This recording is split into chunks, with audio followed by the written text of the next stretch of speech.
Après le baptême, après la confirmation, passons maintenant au troisième sacrement, le sacrement de l'Eucharistie. Il y a une analogie, on l'a vu, avec la vie naturelle.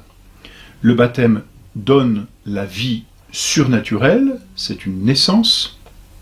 La confirmation vient développer cette vie surnaturelle en rendant soldat du Christ.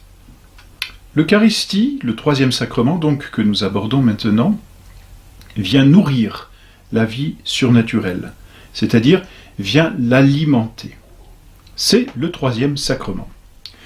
Le sacrement de l'Eucharistie est un sacrement assez difficile, assez complexe, et il faut l'entendre en deux sens, c'est-à-dire que nous le verrons en deux grands moments. Le premier moment, c'est l'Eucharistie comme sacrement, et c'est le plus grand sacrement, nous le verrons. Mais ensuite, et c'est le deuxième aspect, la deuxième réalité, c'est que ce sacrement se réalise dans un sacrifice. Et donc nous verrons ensuite l'Eucharistie comme sacrifice. Voyons tout d'abord l'Eucharistie comme sacrement.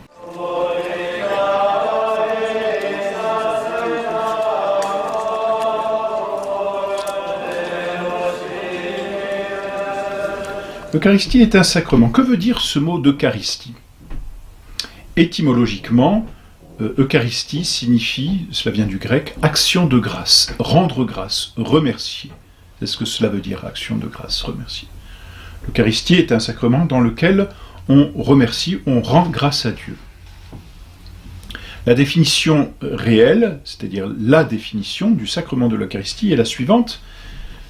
L'Eucharistie est un sacrement qui contient véritablement, réellement et substantiellement le corps, le sang, l'âme et la divinité de notre Seigneur Jésus-Christ sous les apparences du pain et du vin.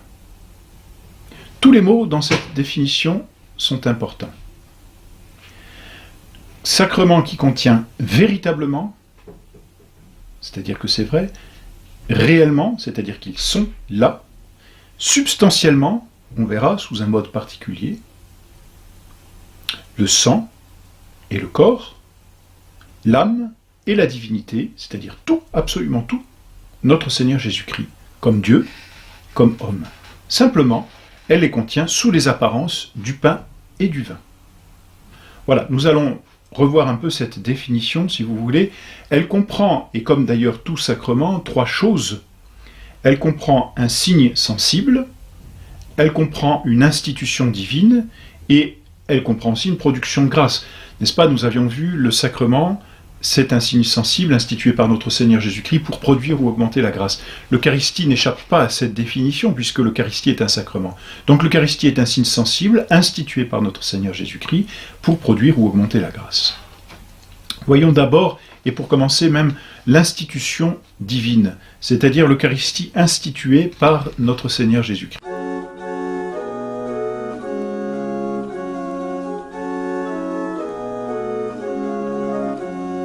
Notre Seigneur Jésus-Christ a institué ce sacrement, vous le savez, le jeudi saint, la veille de sa mort. On a le récit chez les apôtres, dans les synoptiques, et on l'a aussi chez saint Paul.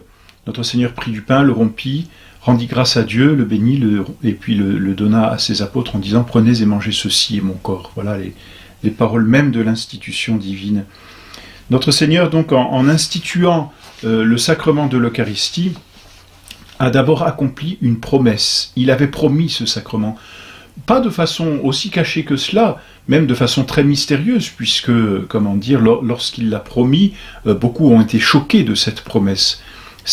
On retrouve cela dans l'évangile de Saint Jean, au chapitre 6. La veille, notre Seigneur avait fait un miracle, un grand miracle, la multiplication des pains. Et d'ailleurs, c'est très intéressant parce que cette multiplication des pains était déjà une préparation, on peut dire comme une disposition des intelligences, une prédisposition aux intelligences à comprendre le mystère que le lendemain notre Seigneur annoncerait aux foules. Et puis ensuite, eh bien, la foule revient le voir, naturellement. Il est à Capharnaüm, on vient le voir à cause du pain qu'il a multiplié, et c'est sûr.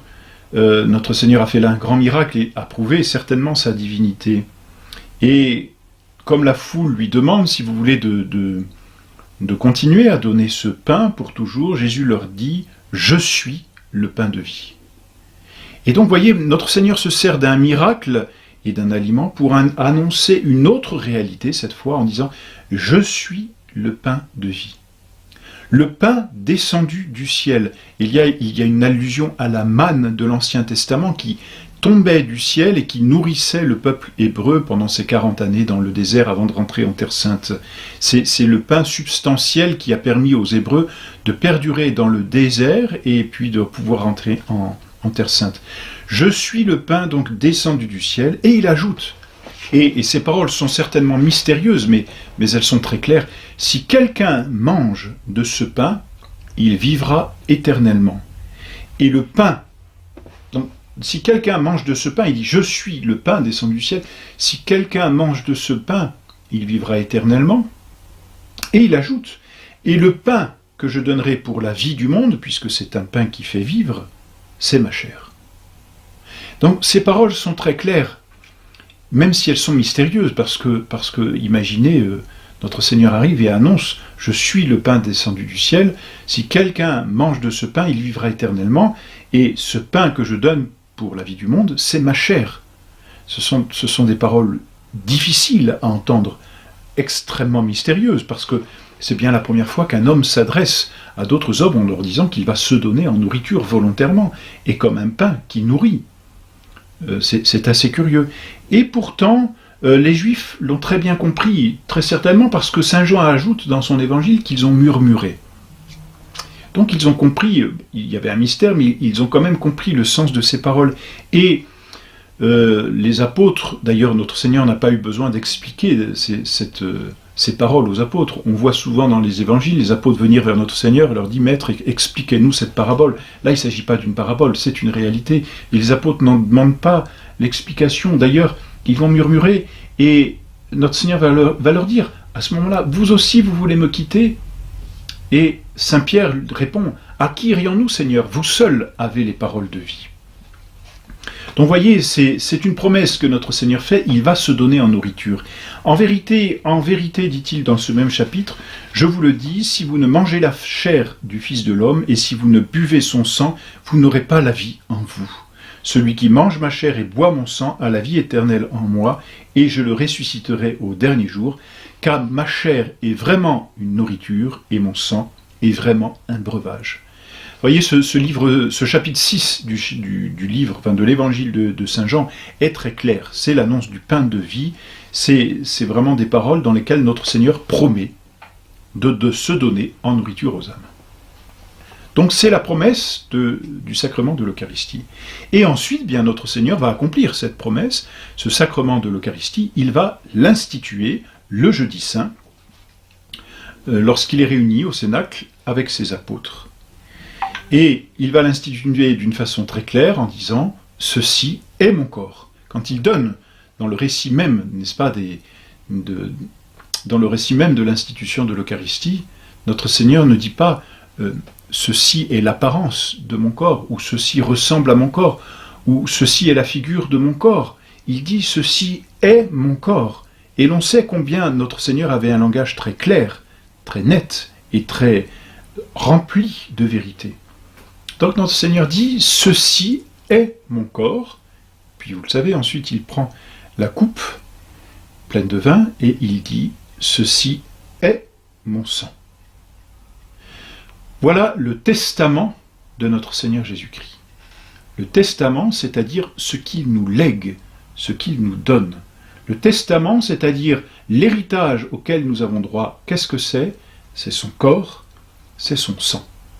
C'est-à-dire sa propre vie. Car comme nous l'avons dit, le corps, le sang, mais aussi l'âme et la divinité de notre Seigneur sont présents dans ce sacrifice, dans ce sacrement. Voilà donc pour l'institution, et saint Paul va reprendre ces paroles même de l'institution, va narrer lui-même dans une de ses épîtres, c'est celle la première aux Corinthiens, je crois.